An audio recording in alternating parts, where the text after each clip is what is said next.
Welcome to our channel. While the Lyft app itself doesn't require Windows 11 updates, keeping your system updated is important for overall performance and security. Follow these steps to update Windows 11 on your computer. Step 1. Click on the Start button in the bottom left corner of your screen.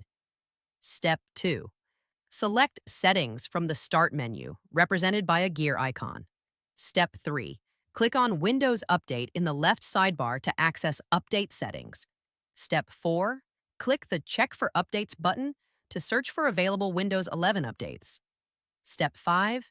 If updates are found, click Download and Install to begin installing the updates on your system. Step 6.